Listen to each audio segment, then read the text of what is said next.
어휴, 어제도 마셨는데 오늘 또? 술 걱정 말고 술 편한 오호! 회식은 좋은데 술이 걱정이네. 술 걱정 말고 술 편한 오호!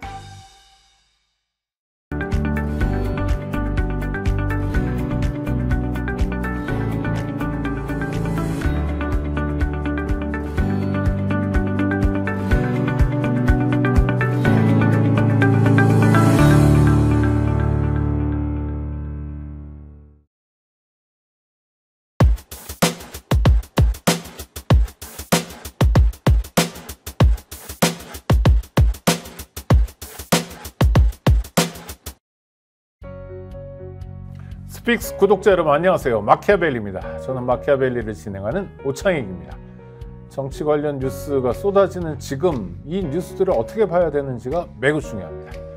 도움 주실 분 스튜디오에 모셨습니다. 박진영 교수님입니다. 정치평론가시죠. 어서 오십시오. 네, 안녕하세요. 박진영입니다. 네, 지난주에 저는 좀 주목했던 기사가 네. 김혜경 씨죠. 그러니까 이재명 더불어민주당 대표 부인이 네. 경기도청에 법인카드를 쓰게 해서 네. 범죄로 기소가 됐다는 거예요. 네. 그래서 야, 이분은 뭐 얼마를 해드셨나 해가지고 보니까 정말 놀랐는데 10만 4천 원을 해먹었다고 그러는데 네. 네. 아, 이거 좀 따지고 가야 되는 거 아닙니까? 이걸 한동훈 비대위원장도 문제 제기를 세게 한 거죠. 네. 한번 풀어주십시오. 일단 사실관계.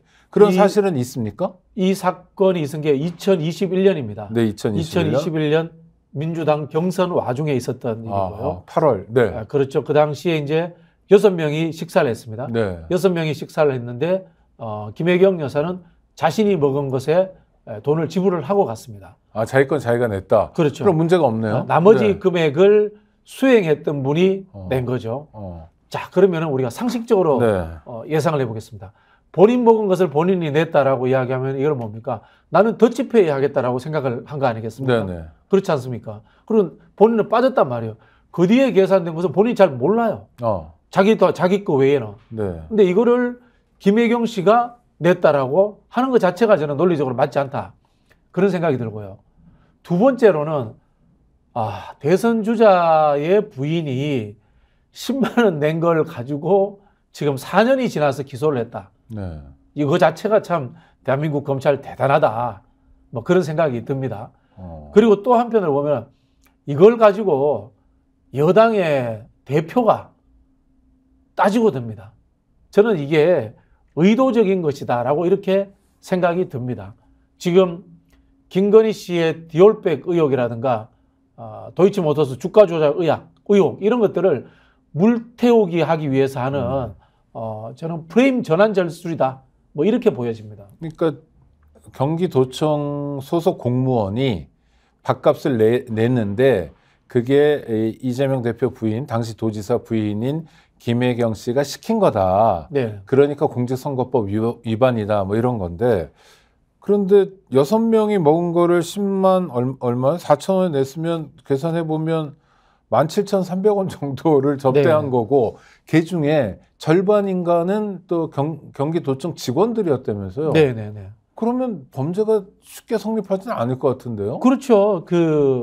이게 경기도청의 법카를 쓴 직원한테 문제를 제기한다면은 네. 그나마 억지로라도 성립이 됩니다. 네네, 억지로라도. 그렇죠. 근데 네. 김혜경 씨는 자기 먹은 것을 자기가 냈단 말이에요. 그거는 엄격하게 법을 지키겠다. 그렇죠. 또는 이런 뭐 검찰의 눈초리 이런 걸 의식하는 평소 행태라고 그렇죠. 볼 수 그리고 뭐 있죠. 이제 네. 우리식 표현하면 이제 더치페이입니다. 네네네. 더치페이 하겠다는 의지가 분명히 표방되어 있는데 네. 이걸 억지로 이제 명령 개통이라는 식으로 덮어 씌운 거죠.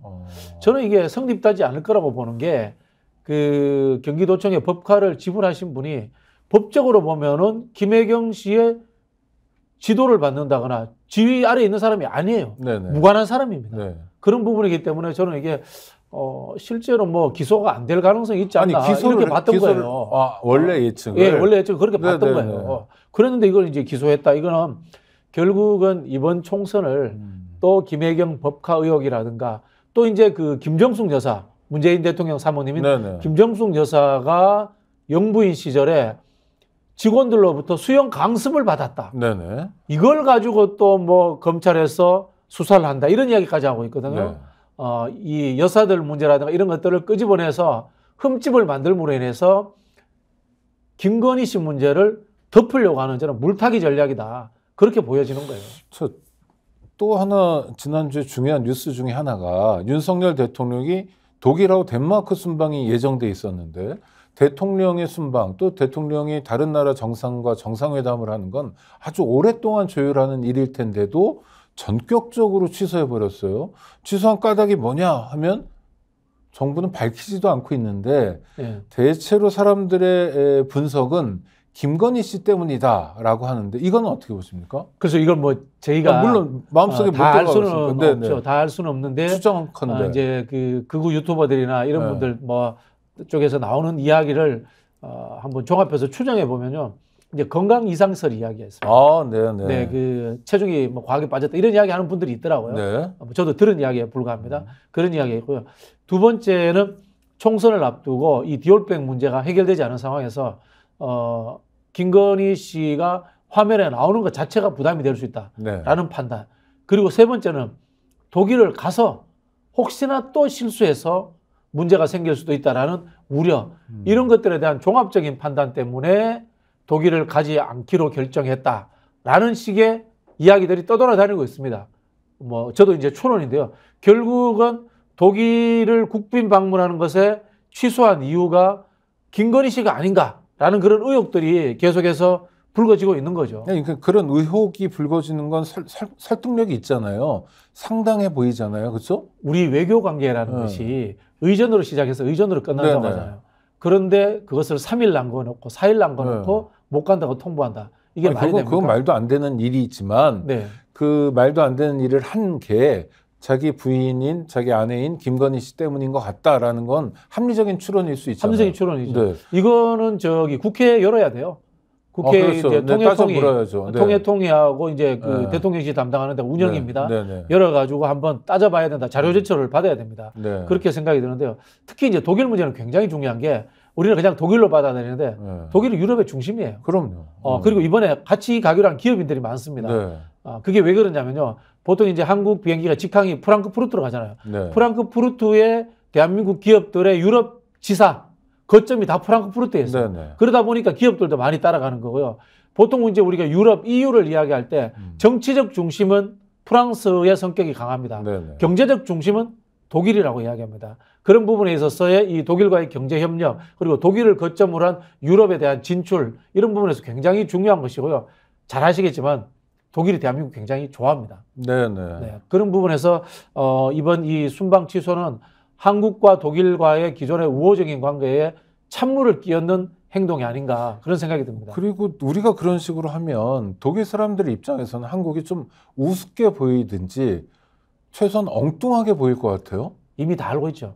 뉴욕 타임즈지에 그 디올백 이야기가 나왔었고요. 그리고 유럽 같은 경우에는 이제 우리 주재원들이라든가 유학생들이 많습니다. 이분들이 그쪽에서 촛불 집회도 하고요. 지역 사회의 언론에 영향력을 행사하고 있습니다. 이미 그 윤석열 대통령이 초창기에 갔던 나토 회의 때 가서 여성부 폐지 관련해서 외국의 시민단체로부터 항의까지 받았습니다. 네. 그런 상황이 있었기 때문에 윤석열 대통령에 대한 어떤 뭐 조롱 섞인 비난들 네. 이런 기사들이 이미 많이 나오고 있는 걸로 그렇게 저는 알고 있습니다. 그러니까 외교는 의전에서 시작해서 의전에서 끝난다고 하니 네네네. 대통령이 혼자 부인이 있는데도 불구하고 혼자 간다면 네네. 그건 의전의 기본을 깨는 거고 그럴 수도 없고 네. 또 같이 가자니 총선 앞두고 리스크가 있고. 어떤 위험이 있을지 모르고 그래서 전전긍긍하다가 취소했다. 네. 이게 이제 정통한 분석 같은데 제가 여쭙는 건 그 정도로 소위 지금 현안에서 김건희 씨를 중심으로 한 이슈가 굉장히 크잖아요. 네네. 근데 그걸 어떻게 10만 4천 원짜리 법카로 엎을 생각을 하죠? 이게 김건희 그것도 감추기와 자기가 낸 것도 아닌데. 예, 김건희 감추기와 통하나요? 제가 여쭙는 게 그거예요. 네. 아니 이게 그러니까 교수님 말씀대로 김건희 건에 대한 물타기 차원으로 김정숙, 김혜경 다 네. 이렇게 덤벼드는 것 같은데 네네. 얹고 가는 것 같은데 통하나요? 이렇게 여쭤보고 싶은 거예요. 그거는 10만 결국은 4천. 응대하는 쪽의 전략 전술에 달려 있죠. 아. 지난 대선까지 제가 돌아가 볼게요. 네네. 대장동 이슈가 가장 큰 것 같았죠. 네. 근데 대선에 가장 영향을 많이 미쳤던 것은 김혜경 여사 법화건이었습니다. 그렇습니까? 겨우 네. 10만 원임에도 불구하고. 네.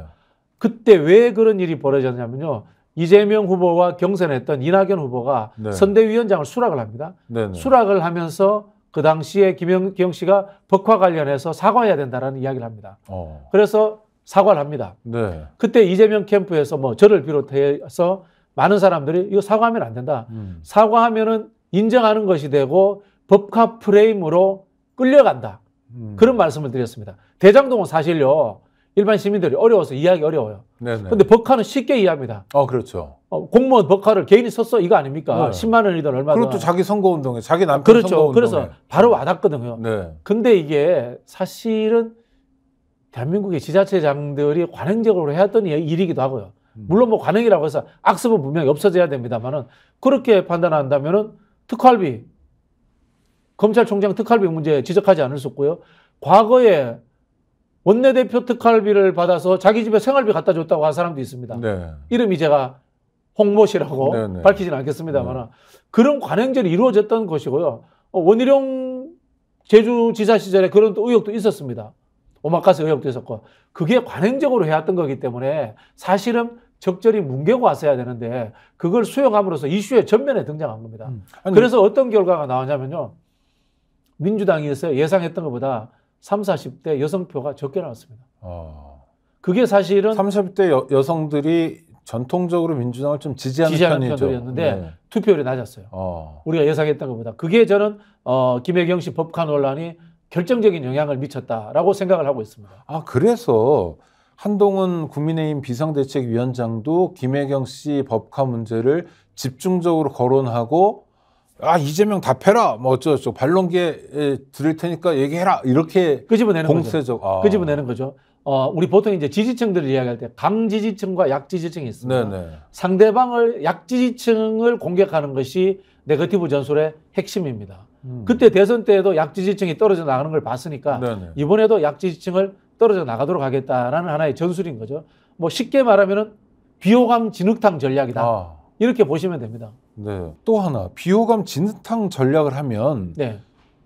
누가 더 유리한가요? 그러니까 얼핏 보면 둘 다 진흙탕에서 뒹구니까 둘 다 불리할 것 같은데 국민의힘이 자꾸 이런 전술을 쓰는 건 이미 자기들 표는 다 빠졌으니까. 이미 자기들 표는 결합할 표는 다 했으니까 네. 민주당의 약지지층을 대상으로 해서 이 공격을 하고 있는 거고요.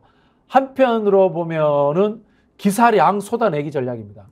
지금 디올백 문제라든가 네. 도이치모터스 특검 관련해서 기사량이 없어졌어요. 오히려 법화 이야기가 계속해서 나오고 있습니다. 이거는 이슈를 대하는 민주당의 대응 방침이 좀 아쉬운 측면이 있습니다. 예를 들어서 한동훈 비대위원장이 이재명 법화 의혹에 대해서 문제 제기를 합니다. 거기에 대해서 민주당의 중진 의원이 논리적으로 반박을 합니다. 네.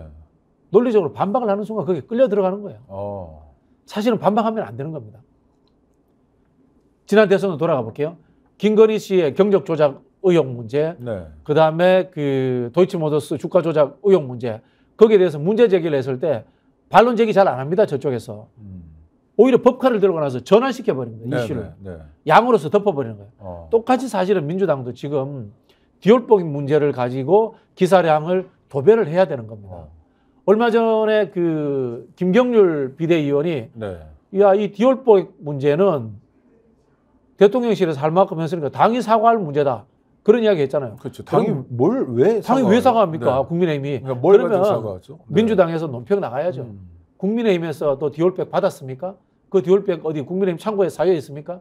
이런 식으로 해서 상대의 불리한 이슈를 가지고 싸움을 가지고 가야 되는데 우리가 불리한 이슈를 가지고 자꾸 변명을 하면은 우리가 불리한 이슈 투쟁이 돼버리는 거예요. 프로야구 경기가 홈 경기를 하느냐 어웨이 경기를 하느냐에 엄청난 승률의 차이가 있지 않습니까? 네네. 늘 홈 경기를 하도록 이슈를 끌고 가야 되는 겁니다. 그런 부분에서 민주당이 이슈의 선택이라는 측면에서 잘못하고 있죠. 자, 정리해 보면 자기가 유리한 방식으로 싸워야 이길 가능성이 높은데 그렇죠. 예. 국민의힘은 지금 자기가 유리한 방식으로 싸우려고 하고 네. 민주당이 자꾸 말려드는 형국이다라는 네. 게 하나 있고 또 하나는 아까 기사량 말씀하셨는데 민주당에서 대응을 잘하더라도 언론 지형이 좀 기울어져 있기 때문에 기사량 자체는 국민의힘이 좀 유리할 수 있는 건가요? 그렇죠. 평소. 그런 부분이 있죠. 그런 그런데 면도 그걸 극복하는 존재하고. 방법은 뭘까요? 네. 기사의 내용을 가짓수를 줄이는 겁니다. 네. 부패는 맛이 없다고 하잖아요. 어. 우리 음식 먹을 때 네네. 단품에 집중해야 되는 거죠. 자, 기사량이 7대3이라고 칩시다. 네. 국민의힘이 내는 기사가 7%, 70%인데 세 가지 정도의 이슈를 가지고 민주당을 공격한다고 칩시다. 그럼 민주당은 30%를 한 가지만 해야 되는 거예요. 디올백 하나, 네. 도이치모터스 특검 하나, 네. 요거면서 집중해서 해서 언론이 거기에 대해서 받을 수밖에 없는 양의 상황 논리를 만들어 버려야 돼요. 네. 그런 부분에 있어서 집중력이 떨어지는 거고 특히 한동훈 위원장의 조롱 섞인 질문이라든가 이런 거 일일이 답할 필요 없습니다. 절대 답하는 순간에 그 프레임에 말려 들어가는 겁니다. 알겠습니다. 그러면 또 하나 이런 면은 어때요? 진흙탕 싸움을 자꾸 벌이려고 하는데 그럼 나도 흙이 묻지만 네. 보수는 원래 흙이 많이 묻어 있으니 진흙탕 싸움을 해도 불리할 게 별로 없다. 근데 진보는 조국 전 법무부 장관 사태에서 보듯이 뭐 평소 깨끗한 척하고 또 깨끗해 보이는 사람이 진흙이 묻으면 치명적이다, 타격이 있다. 뭐 이런 것도 가능합니까? 그렇게 생각을 하는 거죠. 네. 뭐 갈라치기 전술이죠. 네네. 아까 말씀드린 것처럼 약한 지지층을 쳐내는 것하고 돋진 개찐 그런 이야기 하십니다. 돋진 개찐 모두 도둑놈이다. 모두 도둑놈. 놈들은. 정치하는 네. 모두 도둑놈이다. 50% 100% 똑같다. 네. 그러나 우리는 여당이니까 이익관계 뭐 해줄 수 있는 게 있어. 한동훈 비대위원장이 그런 이야기 하잖아요. 네네. 야당은 말만 하지 해줄 수가 없다. 여당은 해줄 수 있다. 이런 이야기를 하지 않습니까? 그 논리로 싹 가는 겁니다. 동네 가면은 이제 지역개발 공약내는 거죠. 우리 다 도둑놈이지만 우리는 그렇죠, 뭔가 일을 할 수 있는 도둑놈이다. 네네. 그랬을 때 지난번 대선처럼 30, 40대 여성 등 적극적으로 지지하지는 않지만 국민의힘을 찍고 싶은 생각이 없는 사람들은 차라리 기권하는 걸 원한다. 네. 그럼 이거 비상사태네요. 그러니까 총선이 해야 될 역할들이 있는데 네네. 진흙탕 싸움만 반복하면 안 되는 거 아닙니까? 그렇죠. 지금 하고 있는 상황으로 가게 되면은 민주당이 할 수 있는 게 없어져요. 네. 할 수 있는 게 없어져요. 이 보통 이제 상대가 공격을 하면은 두 가지 방법이 있습니다. 무시, 그다음 전환, 네. 더 강한 걸로 반격하기. 네. 뭐 전환하고 더 강한 걸로 반격하기가 비슷한 네네. 의미입니다. 그러면은 제가 봤을 때 이거 무시하고 더 강한 걸로 반격을 해야 됩니다.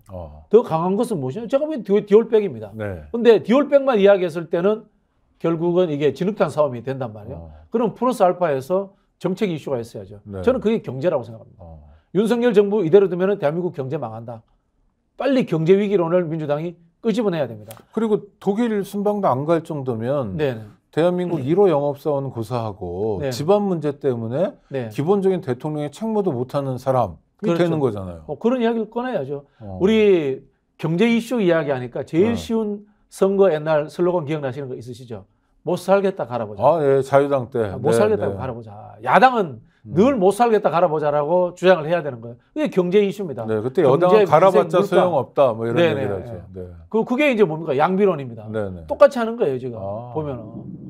그대로 가는 겁니다. 이 선거 기법의 전통은 계속 계승되고 있거든요. 저 선거라는 것 자체가 네. 갈라치기잖아요. 상대가 나쁘고 우린 좋다라고 이야기하는 거지 않습니까? 정치의 본질이 나는 저 사람보다 잘해. 라는 이야기를 하는 거기 때문에 상대를 비난 또는 비판할 수밖에 없는 거거든요. 아니 어렸을 때 있었던 그 텔레비전 프로그램 이름처럼 누가 자라나가 되면 유권자 입장에서 참 좋을 텐데 네. 그게 아니라 저쪽은 나보다는 못해. 그렇죠. 싸움만 반복하고 있는 거네요. 같이 가야 되는 거죠. 자 그러면 민주당의 대응이 좀 아쉽다 이런 말씀을 하셨는데 지금 뭐 지금도 늦지 않았다고 봅니다. 늦지 않았다고 네. 보는 게 저는 빨리 김건희 씨를 언론의 도마 위에 올려내야 된다. 네. 이게 민주당이 네거티브 전략으로서 해야 될 거고요.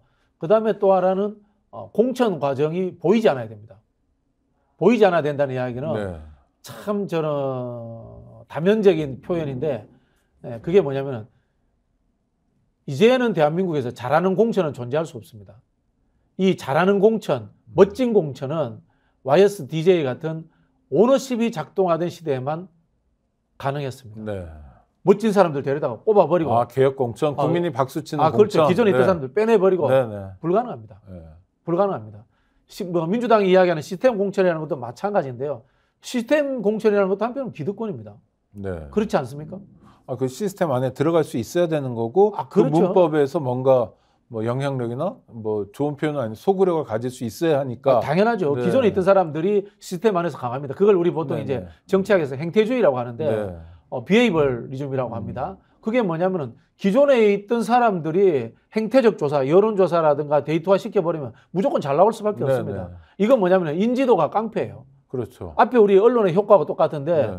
이 국민들이 페이머스하고 노토리어스하고 구별하기가 네. 쉽지 않습니다. 그냥 유명하면은 대충 다 네. 인지도가 높고 그러면은 그게 사실인 양 받아들이는 경향이 있습니다. 그렇죠. 부편 오선 의원과 네. 참신한 정치 신인 게임이 안 되죠. 모릅니다. 네. 자, 아까 이야기했던 우리 법카 의혹도 마찬가지입니다. 네. 법카 쉽거든. 네. 그게 10만 원인지 김혜경 여사가 더치페이 했는지 아니 제가 나눠드린 것처럼 실제로 그래야 1인당 17,000원을 선거법 위반하려고 썼다는 건데 그렇죠. 그거 생각 그게 못해요. 만약 사실이어도 네, 그게 그건 생각 아니죠. 못해요. 그냥 아. 법카를 썼어? 하는 도지사도 것에서 아닌 끝나버리는 사람이 거예요. 네. 예. 아 너무 유치한 것 같아요. 그런데 그게 사실은 한국 사회가 이 압축적 그 산업화가 되면서 싸구려 언론들의 옐로우 저널리즘 성향이 너무 강해졌어요. 네네. 뭐 이 자극적인 거, 어. 상품성이 있는 것만 쫓아가고 재밌는 것만 찾아가다 보니까 그런 거예요. 저도 뭐 기자들하고 토론해 보면요, 정책하는 기자가 없어요. 기획 기사 쓸 수 있는 기자가 없어요. 네. 대부분의 기사가 지금 해프닝, 가십, 그림 내는 거, 받아쓰기. 예, 그림 내는 거 이런 네네. 것만 하고 있잖아요. 아침에 라디오 듣고 쓰기 그렇죠. 이런 거 하고요. 좋습니다. 보이지 않는 공천이라는 표현을 쓰셨는데 근데 이재명 대표의 역할이 좀 보이는 것 같아요. 이를테면 노웅래 의원 또 문학진 전 의원 같은 경우에 이재명 대표 얘기를 합니다. 인재근 의원도 얘기하고요. 그러니까 이재명 대표가 지금 접촉을 하면서 전화나 또는 만남을 통해서 공천 신청하지 마라 이런 얘기를 하고 다닌다는 거죠. 일단 사실 여부는 사실인가요? 그럼 그분들이 그렇게 이야기했으니까 사실이겠죠. 근데 그러니까 이거는 비선 공천은 아닌 거죠. 당대표가 하는 공천이니까 제대로 된 개통상의 공천인 거고. 아, 일종의 책임 있는 책임 있는 공천이기는 네. 하죠. 네네. 이재명 대표는 어떻게 보면 잘하는 건데 어. 문제는 뭐냐면은 나를 자르는데 평소에 좋아하던 이재명이라도 전화 와서 형 그만해 이러면 좋아하겠습니까? 아, 그럼요. 이게 네. 개인적 앙금이 이재명 대표에게 사실 쌓이는 거죠. 2020년 우리 총선 공천 대표 때 네. 당대표가 이해찬 대표였습니다. 네. 이해찬 대표를 해서 직접적으로 화살을 쐈던 불만 있는 사람은 없습니다. 아. 저도 그 당시에 공천 불이익을 받은 사람입니다. 네네. 대놓고 공천 불이익을 받은 사람인데 이해찬 대표를 해서 공격한 적이 없습니다. 그건 왜냐하면 그때는 이해찬 대표는 뒤로 빠져 있었고 네. 그걸 총대면은 이해찬 대표의 측근들 이 그룹이 따로 있었던 거죠. 개통상의 사무총장이라든가 또는 뭐 그 당시에 뭐 연구원장이라든가. 아, 그럼 이런 겁니까? 이제 실제로 뭐 사무총장이 이제 저 조직 책임자로서 공천 관리 실무를 하면 네네. 그 사람이 역할을 하고 네. 당 대표는 공천에서 떨어졌던 뭐 됐든 간에 이런 사람을 다 아우르는 아우르는 척하는 거죠. 정치라는 그러니까 게. 아우르는 근사한 모습의 역할을 했다. 그렇죠. 그럼 잡음을 많이 줄일 수 있네요. 그 사실 정치를 이제 백조라고 이야기를 합니다. 우아하게 떠 있거든요. 네네. 밑에는 물갈퀴질을 엄청나게 합니다. 네. 그럼 이해찬 대표의 의중이 반영되지 않은 공천이었겠습니까? 그렇죠. 다 공천 사무총장이 반영이 임명직이니까. 됐죠. 사무총장도 본인이 네. 임명했고 사무총장한테 전화해가지고 뭐 누구 꼭 챙겨 또는 뭐 누구는 경쟁력이 없어 이런 얘기 할 수 있겠죠. 네, 네, 그게 네. 드러나지 않았어요. 그건 뭐냐면은 한편으로 보면 이해찬 대표의 노련함이기도 하고 네. 사무총장이라든가 그 당시에 연구원장들이 방패막이로서 일을 잘한 거죠. 대표를 위해서 일을 잘하고 대표를 또 위해서 일을 잘한 당을 거죠. 위해서도 일을 잘한 거네요. 네네. 자, 그럼 점검 들어갑니다. 지금 더불어민주당 사무총장 누굽니까? 조정식 총장이 조정식 총장. 조정식 의원. 예. 저 경기도 시흥의 다선 예, 의원이죠. 예. 그럼 이분이 문제가 있는 거네요? 글쎄요, 뭐 제가 뭐 단정적으로 이야기할 수는 없습니다만은 이거 막 판단을 해봅시다. 이재명이 왜 직접 해? 그러니까 이런 우리 이제 의아함을 가지고 있잖아요. 네. 이재명 대표가 그게 이재명 대표가 직접 하고 싶어서 하는 거냐? 그럼 이재명 대표 탓이에요. 네. 근데 누군가가 책임지는 사람이 없어서 조정식 사무총장이 해야 되는데 안 하겠다고 하거나 뭐 의사표시를 잘 안 하거나 그래서 이재명 대표가 답답해서 내가 나서서 해야 되겠네? 이런 상황이라면은 그 집행부에 있는 사람들이 문제인 거죠. 그 정도면 사무총장을 바꿔야 되는 거 아닙니까? 지금 바꾸기 어렵죠. 이미 공천 과정에 들어와 버렸고 뭐 어떤 문제점이 있는지 잘 모르겠어요. 저도. 네네. 예, 그게 이재명 체제가 가지고 있는 이 소수파 정권이잖아요. 이 지금 민주당 지도부라는 게 네. 친명이 솔직히 없잖아요. 친명이라고 다들 말은 하지만 네. 실제로 친 이재명계라고 얘기할 사람들은 없다. 연합 정권이잖아요. 조정식 의원은 이해찬계잖아요. 정확히 그렇습니까? 말씀드리면 네. 이해찬계고 연구원장하고 있는 정태호 의원도 이해찬계고 뭐 이계호 의원은 친나가다가 뭐 친문으로 봐야 되겠죠. 정책위 의장 예, 그런 분들인 거고 범친문. 그다음에 뭐 전략기획위원장은 한병도 의원은 전해철계로 분류될 수 있는 사람인 거고 그렇습니까? 뭐 권칠성 의원 대변인 네. 수석 대변인 거기도 이제 전해철계로 분류될 수 있고 이게 연합군이에요 실제로는. 그러면 뭐죠? 옛날에 선골 진골 하듯이 네. 골수 친 이재명 계다라는 아무도 없어요 현재. 현역 의원이 아무도 없다고요? 제가 보기엔 없는 것 같아요. 김남국 의원 정도 있었던 것 같은데 김남국 의원 뭐 지금 뭐 무소속으로 갖고 무소속으로 탈당됐고 네. 글쎄요 없는 것 같은데요 제가 보기에는. 친명 의원이 사실상 한 명도 없는데 당 대표를 하는 건 본인의 역량과 당원들의 선택이군요. 그러니까 이런 겁니다. 정치에서 계보 이야기 하잖아요. 네. 계보의 핵심이 뭔지 아세요? 뭔가요? 나한테 공천 준 사람. 예를 들어서 내가 누구 덕에 공천을 받을 수 있다. 그러면 진짜 계보되는 거예요. 네네. 근데 이재명 대표가 처음이란 말이야. 당대표나 중앙정치를 한 게. 그렇게니까 이재명 대표 입장에서는 국회의원 중에는 이재명 계가 실제로는 없는 거예요. 실제로 없는 거니까 이 사람들은 이재명한테 신세 진 적이 없는 사람이야. 그러네요. 그런 입장에서 이재명을 위해서 내가 총알 맞아주고 내가 화살 맞아줘야 된다는 생각을 안 하는 거예요. 또 하나는 총알 맞아준 다음에 내가 얻을 게 뭔지도 불투명한 거네요. 그렇죠. 그 정치라는 것이 역사성이 존재한다는 거고 네네. 그래서 저희가 국민의힘 내에서도 윤석열 대통령의 배신자가 나올 가능성이 있다라고 하는 이유가 거기에 있는 겁니다. 이재명 대표는 사실 어떤 면에서 굉장히 취약한 정치를 하고 있는 거네요. 그렇죠. 그 기초단체장하고 광역단체장 하다가 여의도 정치는 처음이잖아요. 그렇게 이제 취약할 수밖에 없는 거죠. 이번 총선이 끝나봐야 드디어 이재명 계가 이제 생기는 거죠. 생길 수도 있고. 이재명 체제에서 공천을 받으니까 그저서야 이제 이재명 계보라는 게 제대로 생기는 거죠. 국회의원 사이에서는. 하여튼 전반적으로 지금 민주당의 공천은 어떻게 평가하세요? 대표가 직접 나서는 건 위험한 일이어서 지금이라도 중단해야 된다 이런 판단. 그 부분은 근데 그 중요한 부분은 아닌 것 같아요. 그렇습니다. 중요한 부분은 아닌 것 같고. 지금 불출마가 많이는 아닌데 인재근 의원 같은 경우도 나왔어요. 잘하고 계시는 거예요. 다선 의원들 지금 뭐 그분들한테는 억울할 수 있겠지만 인재근 의원이나 또는 뭐 문학진 전 의원, 이종걸 전 의원, 노웅래 의원 이야기도 나오고 있고요. 뭐 기동민 의원 이야기도 나오고 있는데. 근데 그런 분들 그만두는 거는 잘하시는 거예요. 아니요, 인재근 의원은 그만두겠다고 했고 나머지는 반발하고 있잖아요. 뭐 다 반발이 있죠. 본인 공천이 그 잘리는데 반발 안 할 분이 어디 있습니까? 그 결과론적으로는 저는 이번 공천에서 이재명 대표가 나서서 매듭을 지은 거는 잘한다라는 평가를 받을 거라고 봅니다. 그러나 지금의 이제 이 반감들을 언론에 대고 직접 표출해 주니까 그거는 이제 위기 관리 능력으로서의 좀 부담이 될 수 있겠죠. 어쨌든 뭐 제 개인 소신이기도 합니다만은 다선언이 필요가 없어요. 대한민국 정치에. 그러니까 필요 없는 다선의 기준은 몇 선부터라고 보세요? 저는 3선 이상 필요 없다고 생각합니다. 그러니까 재선까지는 할 만하다. 3선 정도 하면은 3선까지는 그만했으면 싶은 게 왜냐면요. 4선부터는 안 하는 게 맞다. 제왕적 대통령제예요. 제왕적 대통령제고 시도지사들도 제왕적 집행부 체제예요. 그래서 이 국회의원이 본질적 권한이 별로 없어요, 우리나라. 잡다한 특권만 있는 게 대한민국이에요. 국회의원들이. 예를 들어 볼게요. 예산 편성권이 국회에 있어야 됩니다. 대한민국에 예산 편성권이 없어요. 이거 정말 중요합니다. 우리 프랑스 대혁명, 그다음에 영국의 명예혁명, 미국의 독립전쟁, 세계를 3대 근대 혁명이라고 합니다. 이게 이제 부르주아 민주주의, 그다음에 자본주의, 자유주의라는 현대 체제를 만든 혁명입니다. 이 원인이 뭔지 아세요? 세금 문제예요. 그렇죠. 전부 다 세금 문제입니다. 이 프랑스 대혁명도 대표의 동의를 받지 않고 국민의 대표의 동의를 받지 않고 세금을 올리겠다고 하니까 일어난 겁니다. 근데 미국도 뭐 미국 독립전쟁도 대표 없이 과세 없다 이야기합니다. 그러니까 국회가 국민의 대표가 해야 되는 첫 번째가 세금 매기는 거예요. 그런데 대한민국 국회는 예산 편성권이 없어요. 아니 그게 이제 조세 법정주의의 원칙이잖아요. 그렇죠. 조세 법정주의가 원칙인데 우리 네. 조세 법정주의 안 하고 있잖아요. 안 하고 있는 네, 거죠. 그러니까 감사만 대한민국 하고. 국회는 본질적 권한이 없는 겁니다. 두 번째, 입법권의 문제인데 우리나라 국회를 입법부라고 하잖아요. 네. 이건 넌센스고 코미디예요. 85%가 정부 입법이에요. 네네. 그리고 나머지 15%도 정부 거 뺏겨가거나 이름 식이에요. 빌려주는. 이게 무슨 네. 입법부야. 자, 사실 저는 입법부라는 말에도 동의하지 않습니다만은 폐쇄적 입법권을 갖고 있지 못해요. 네. 세 번째, 국회가 존재하는 이유가 뭡니까? 행정부를 견제하고 감시한다고 하잖아요. 그렇죠. 감사원이라는 기구가 어디가 있습니까? 네.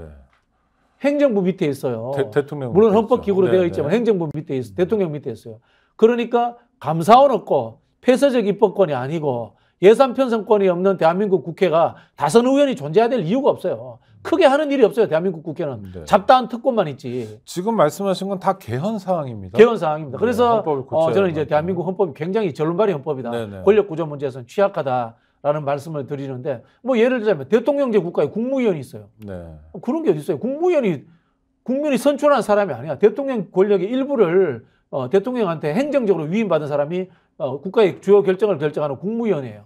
아닌 거예요. 그렇죠. 미국 같은 대통령제 국가에서는 장관이 미니스터가 아니고 세크리터래요. 네. 미니스터는 내각제 국가에 뽑힌 사람들이 장관이 될 때 미니스터가 되고 국무위원이 되는 건데 지금 우리나라 같은 경우 그렇지 않단 말이에요. 헌법 불일치가 굉장히 심각한 그렇죠. 상황이기 때문에 선출직은 한 명밖에 없고 나머지는 다 자기가 시킨 사람인데 이 사람들과 회의를 하고 있다면 그 회의가 뭐냐라는 민주적 거죠. 절차로서 네. 황당무계한 겁니다. 네. 한동훈 법무장관이 이런 이야기 하잖아요.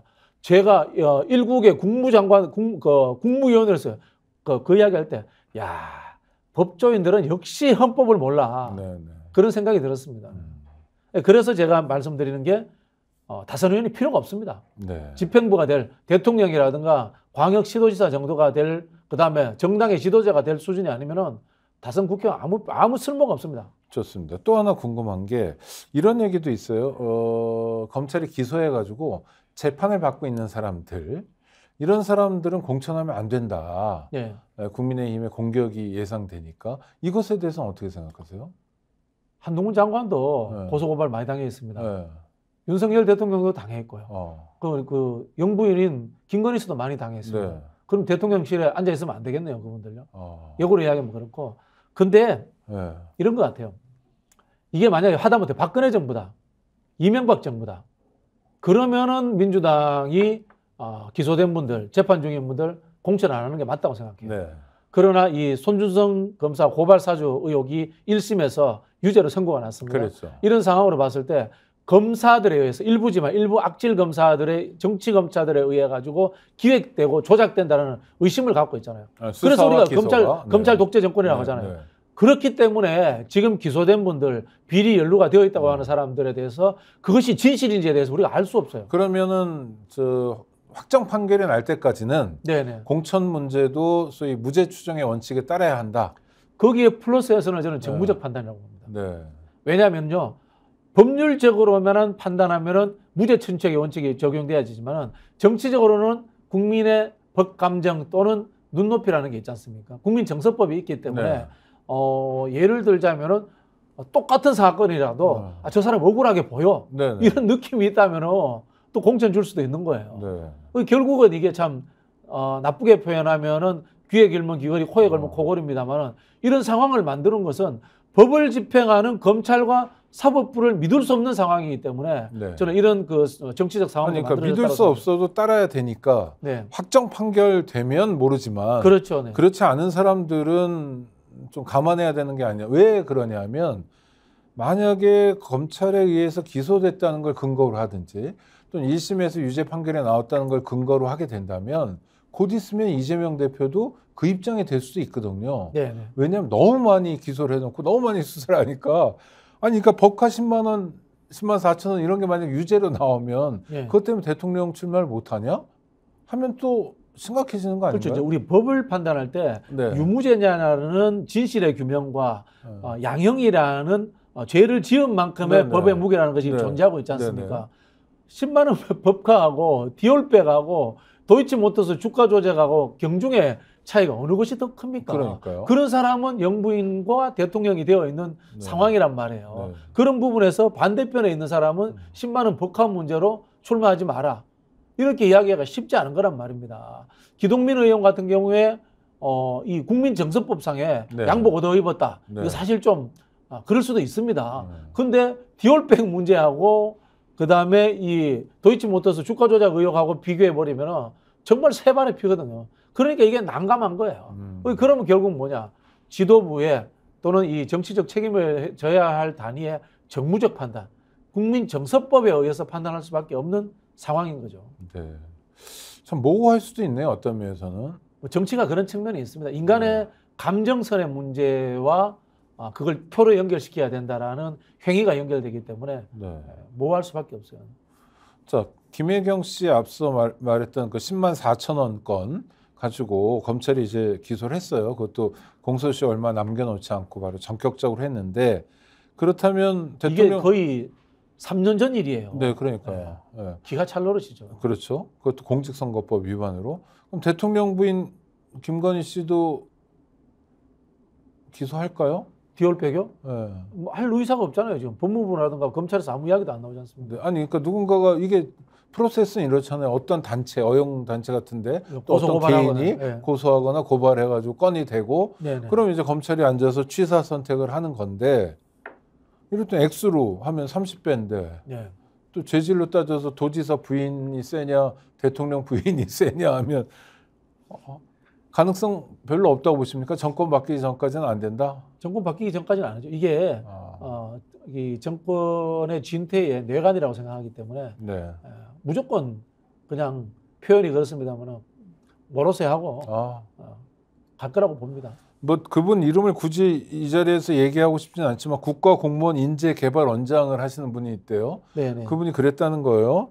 야, 300만 원짜리 핸드백이 눈에 들어왔겠냐 이런 말씀을 하셨어요. 이건 어떻게 평가하세요? 뭐 세금도 잘 안 내고 뭐 몇만 원 세금도 잘 안 내고 이렇게 했지 않습니까? 그건 맞지 않다고 봅니다. 그 우리 표현에 고기도 먹어본 놈이 먹는다. 뭐 이런 속담도 있고요. 결국은 이렇게 이야기하시면은 재벌들의 비리라든가 그다음에 부자들의 비리는 존재하면 안 되는 거잖아요. 이 사람의 이야기는 굉장히 사회인식이 잘못된 거고 공직하시면 안 되는 인식을 갖고 계신 거예요. 이야기는 뭐냐면 가난한 자는 잠재적 범죄라는 이야기까지도 비약될 수 있는 이야기입니다. 공직을 해서는 안 되는 분이고요. 그리고 특히 이분이 이제 공무원들 관련해서 교육하는 자리에 있으신 분이 이렇게 이 법률적인 문제에 대해서 접근하신다면 자격이 없는 거죠. 샤넬, 에르메스 정도는 돼야 명품이지 디올이 무슨 명품이냐 이런 얘기도 했다는데 그 느낌이 서민들이 스타벅스 먹을 수 있냐 뭐 이런 서민의식하고 연결이 되는 것 같아요. 우리한테 디올은 장난감이야 뭐 이런 거 아니에요? 어떻게 보면. 참... 아니 그리고 메이커도 브랜드도 중요하지만 또 하나는 각각의 값이 또 중요한 거잖아요. 가격도 그렇고 사실은 법카로 10만 원 먹었다고 이 난리 치면서 어쨌든 디올백은 몇백만 원 할 거 아닙니까? 이렇게 이야기하면 안 되는 거죠. 이분도 제가 보기에는 공무원의 정치적 중립 위반에 해당될 수 있는 것 같은데요.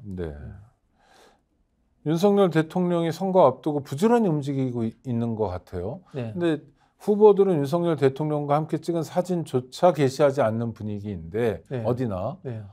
그런데 대통령 부지런히 움직여요. 이건 어떻게 봐야 돼요? 지역개발 공약 가지고 지역에 이익에 의한 표를 만들어 주겠다라는 그런 민생 전술이죠. 투어도. 그렇죠. 사실 이제 대통령이나 단체장들이 선거 때 조심해야 되거든요.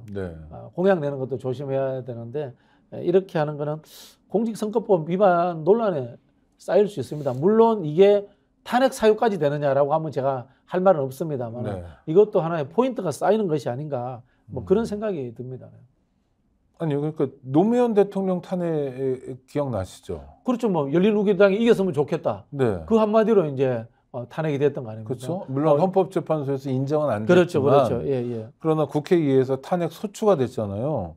그럼 뭐 내가 몸담고 있는 정당이 총선에서 이겼으면 좋겠다라는 말을 했던 것과 구체적으로 뭐 부산에 또 가서 뭐 지역 공약들 남발하고 뭘 해주겠다라고 민생 투어라고 하면서 시리즈로 지금 토론을 하는 것 어느 게 더 셉니까? 이게 훨씬 세죠. 윤석열 대통령이 선거에 개입하는 게 훨씬 더 강도 높은 거죠. 본격적으로 개입했다는 거 아닙니까? 이런 느낌은 앞서 우리가 독일을 안 간다고 했지 않습니까? 독일 안 가고 이제 이런 선거운동 하고 싶은 모양인 거죠. 네네. 뭐 그런 생각도 들고 이거 아니 저기 교수님 탄핵 사유는 아니라고 말씀하셨으니까. 아니 물론 무리하게 위법적인 네. 그 의혹이 있는데 네. 탄핵 사유죠. 근데 이게 단일 사건만으로 탄핵까지 갈까라고 제가 이제 이야기를 드리는 거고. 뭐 물론 문제 이게 이제 쌓이는 거죠. 네, 노무현 전 대통령도 당시 탄핵은 되지 않았지만 위법적인 언행이라고 이야기를 네네, 들었죠. 국회에서 네. 문제 제기했죠. 똑같은 이야기. 이거는 저도 제가 봤을 때 빨리 국회 좀 열어야 돼요. 네. 국회에서 운영위라든가 열어가지고 대통령에 대해서 비판하고 그다음에 이 정도면은 민주당에서 의총에서 대통령에 대한 경고안 이런 건 내야 돼요. 이재명 대표가 했던 얘기가 아니 윤석열 대통령이 저런 식으로 움직이는 거 공직선거법 위반 아니냐. 네. 만약 내가 그랬다면 어떻게 했겠냐. 그렇죠. 지금 내로남불 아닙니까? 전형적인. 네.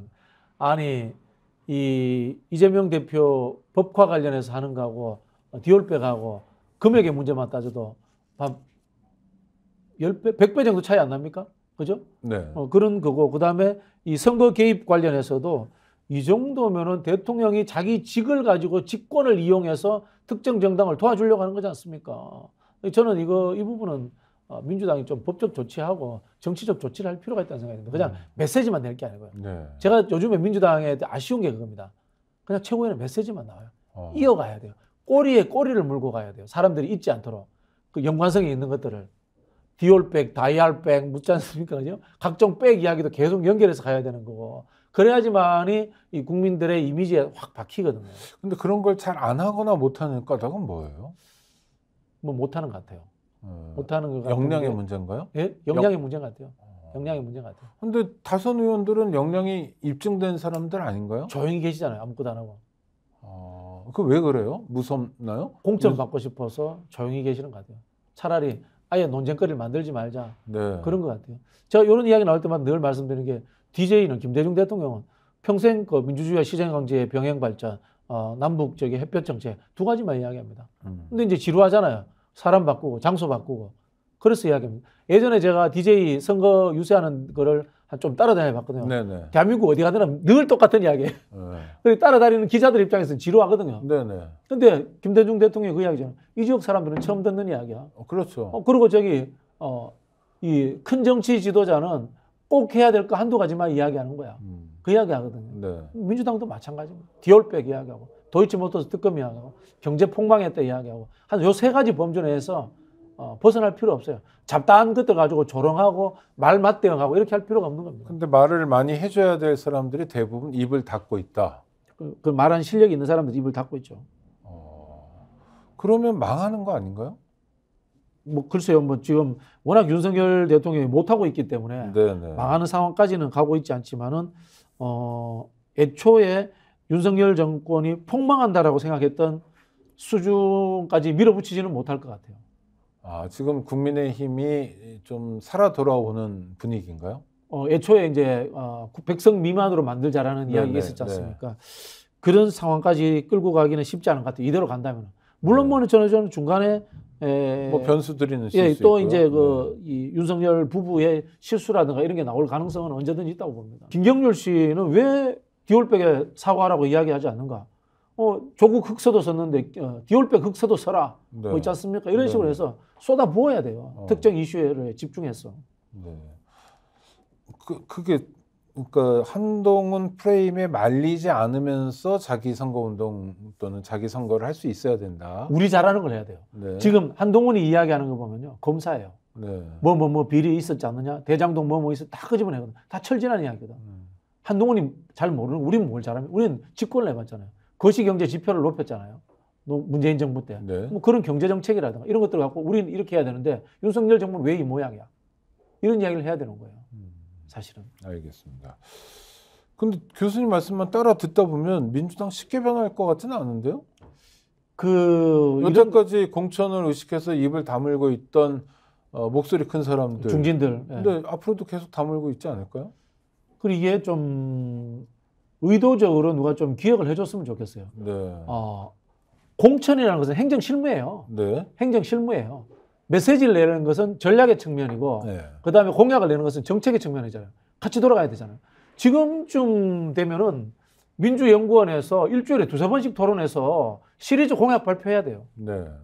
그렇지 않습니까? 뭐 그렇게 해야 되고 정책위 의장이 뭐 산무일반 옛날에 들어보죠. 무상급식, 뭐 반값 등록금 뭐 이런 거 나오잖아요. 그런 거 지금 터트려 줘야 될 시기예요. 없어요. 좀 답답합니다. 네. 답답한 것 중에 하나가 있어서 민주당 얘기로 다시 돌아가면 그 불출마를 선언했던 인재근 의원이 네. 도봉이죠. 네.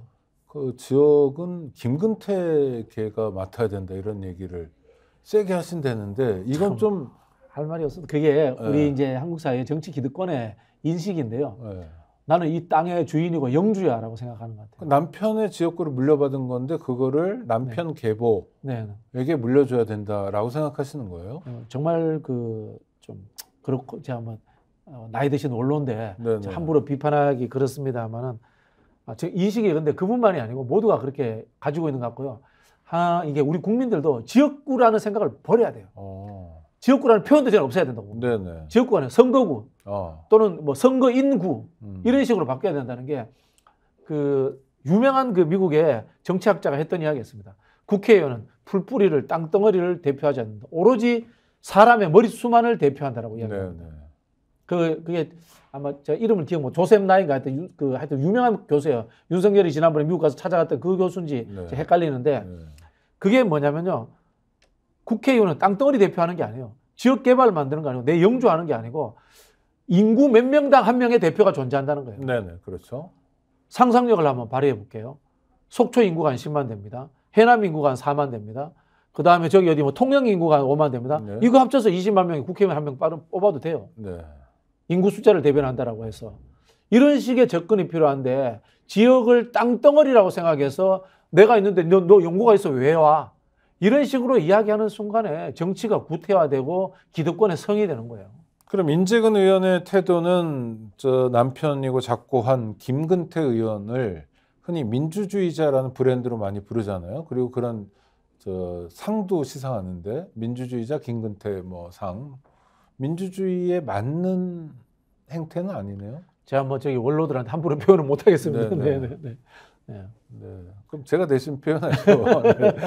네. 아닌 것 같아요. 그래서 왜 이러실까? 이거는 조금 그러니까 더불어민주당이 잘하는 모습과는 거꾸로 가는 게 아닌가. 이게 사실 소선거구제 폐예요. 네. 소선거구제 폐고 구 단위별로 뽑을 필요도 없어요. 네. 국회의원을 뭐 구 옆에 구 있지 않습니까? 이쪽 거 섞어서 뽑아도 되고 그냥 인구 퍼센테이지를 지키는 게 중요합니다.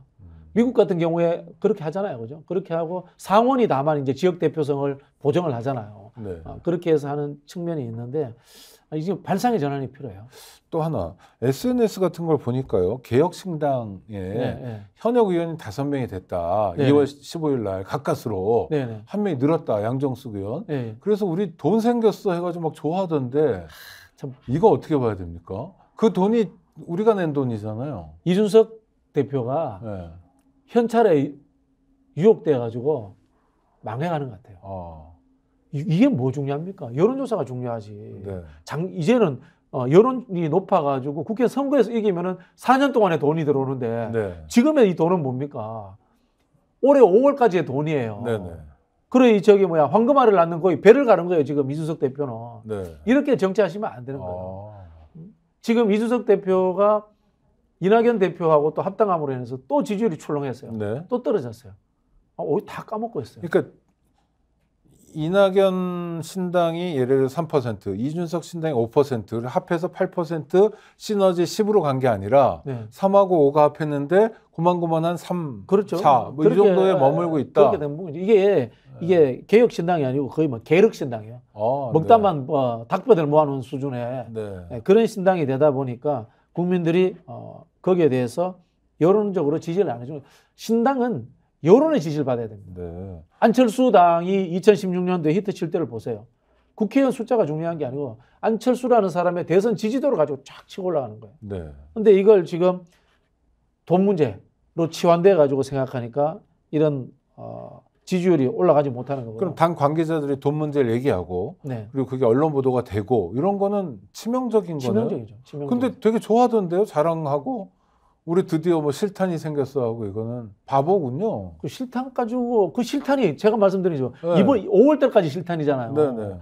5월 달까지 좀 굶고 여론조사 잘 나오면은 그 이후에 대포알도 생기고 장갑차도 생기는데 그 짧은 그 시기를 억지로 버티기 위한 이 총알에 지금 정신이 팔려가지고 큰 그림을 놓친 거죠. 정신 나간 소리다. 네, 참 답답합니다 보면. 근데 정당을 운영할 때 돈이 정말 필요한가 보죠? 그렇지 않습니다.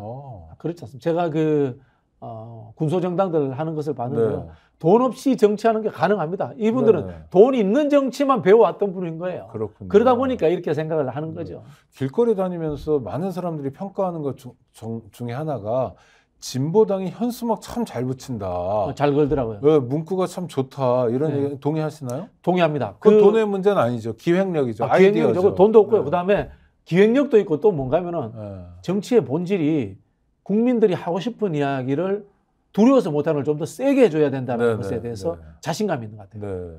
김대중 대통령 이야기잖아요. 반발은 앞서가야 된다. 네, 대중보다 반발만이라도. 반발은 앞서가야 된다. 반발만 앞서가라. 이런 이야기도 하시잖아요. 너무 앞서가도 안 되고. 그건 진리탐구라는 거예요. 그렇죠. 지금 이제 진보당이 하는 게 그런 것 같아요. 국민들이 윤석열 없어졌으면 좋겠다. 이런 생각을 하고 있잖아요. 거기에 딱 맞춰서 하는 거예요. 민주당의 문제가 국민들이 윤석열 없어졌으면 좋겠다라고 생각하는 걸 모르는 거야. 아니면 그걸 애써 모른 척하는 거예요. 중도에 대한 환상 또는 여의도 이 정치에 갇혀 있다 보니까 국민들이 갖고 있는 증오의 강도를 모르는 거예요. 깊이 안 들어가 보니까. 아니 깊이 안 들어가 봐도 여론조사를 보면 여론조사 보면 맨날 3대7 이렇게 나오잖아요. 네네. 3할 30% 정도의 국정수행 지지도가 있고 그게 뭐 20% 떨어졌다 올라왔다 하겠지만 또 60, 70%의 반대가 있잖아요. 이게 얼마나 중요한. 중도에 대한 성격 분석이 안 돼서 그래요. 중도는 거친 것을 싫어한다. 온건하다라고 이렇게만 생각하는 거예요. 근데 중도의 본질은요. 사실은 대세 추종이에요. 이기는 쪽에 붙어요. 우리 강한 것이 옳은 것을 이긴다 이런 이야기 있잖아요. 정치 현상을 설명할 때 우리 밴드웨건하고 언더독 이야기를 하잖아요. 밴드웨건은 밴드가 이제 뚱땅뚱땅 음악 울리면 사람들이 따라온다는 뜻이고 언더독은 양자가 싸웠을 때 아래에 깔려있는 개를 응원한다는 뜻인데 어느 게 더 주류적 현상이겠어요? 북치고 장구 칠 때 밴드웨건 현상입니다. 왜? 사람들은 지고 싶지 않아요. 누가 언더독이 되고 싶었겠어요? 밴드 따라가서 즐겁고 이기고 싶은 거예요. 그래서 대세론이다라는 이야기가 나오는 거거든요. 그래서 이제 미국 같은 경우 선거할 때 이제 초반 결정 구조라는 이야기도 합니다. 영어로 이제 프런트 라우딩 이런 이야기를 하는데 이긴다고 해야 이기는 거예요. 진다고 하면 지는 거예요. 그래서 이제 우리 보통 선거하는 사람들이 우리가 좀 지지만 조금 하면 이길 것 같아. 이렇게 하는 것이 좋다라고 생각하잖아요. 착각입니다. 이긴다고 해야 이깁니다. 대부분의 대중은 그리고 사실 인간의 심리라고 하는 것은 이기주의적이고 기회주의적인 속성을 가지고 있습니다. 그런 부분들이 있기 때문에 특히 중도라고 하는 사람들은 저울질을 하는 사람들이에요. 저울질을 하는 사람들은 뭡니까? 어디에 가서 내가 이기는 쪽을 선택하는 것이 굉장히 중요하다고 판단합니다. 내가 대세에 편승해야 됩니다. 그래서 중도는 강한 것이 옳은 것을 이긴다는 생각을 가져야지 온건하고 거칠게 접근하면 되지 않는다는 생각은 중요한 문제가 아니라는 것을 아셔야 돼요. 그거는 편견이거나 또는 단견일 수 있다. 단견입니다. 단견. 중도 연구를 안 해보셔서 그래요. 알겠습니다. 중도의 특징 중에 하나가 저한테 말씀하시는 건 아니고 중도의 특징 중에 하나가 일반적으로 스윙보터가 아니고요. 투표를 했다가 안 했다가 합니다. 스윙보터가 우리나라에서 평균 한 2에서 3% 정도 됩니다. 많을 때 한 7% 되고요. 근데 투표율의 마술이라고 합니다. 투표를 했다가 안 했다가 하는 층이 15에서 20% 됩니다. 대선 때는 하는데 총선 안 하거나 지방선거는 안 하거나 또 쟁점이 올라가면 또 분노 게이지가 상승하면 투표를 응징했다가 평소엔 좀 쉬기도 하고 이런 분들이 꽤 존재하죠. 그렇죠. 내 투표가 쓸모 있게 해주는 거. 내가 조금 쏠리는 쪽이 이길 것이라고 생각하면 나와서 투표해 주는 거예요. 알겠습니다. 아이고 오늘도 함께해 주셔서 감사하고요. 자, 구독자 여러분 어떻게 보셨습니까? 민주주의라는 게 선거만 있다고 가능한 건 아니고요. 또 우리가 자유롭게 투표할 수 있다고 해서 민주주의가 성취되는 건 아닌 것 같습니다. 민주주의로 가는 과정들이 있는데 그러기 위해서 선거에 대한 이야기도 유의미했다고 봅니다. 좋은 선거였으면 좋겠고요. 우리 박진영 교수님 말씀해 주신 것처럼 내용이 담기는 선거였으면 좋겠습니다. 살림살이가 어렵다면 왜 어려운지를 살피는 선거였으면 좋겠습니다. 다음에 또 뵙도록 하겠습니다. 감사합니다. 감사합니다.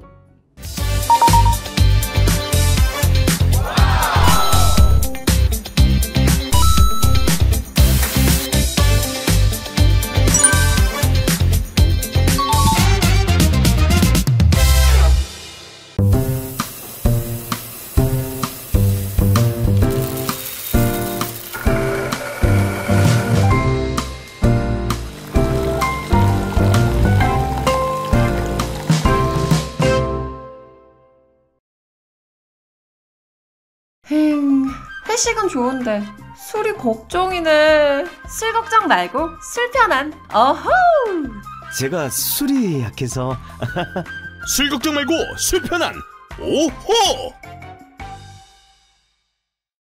혹시 지인에게 묻지 마식으로 가입하신 건 아닌가요? 보험에도 점검이 필요합니다. 요즘 경기가 어려워서 보험료 내는 것도 부담스럽죠? 건강보험도 자동차 보험도 나에게 맞춤 보장. 믿을 수 있는 보험 전문가들. 믿을 수 있다 더 착한 보험.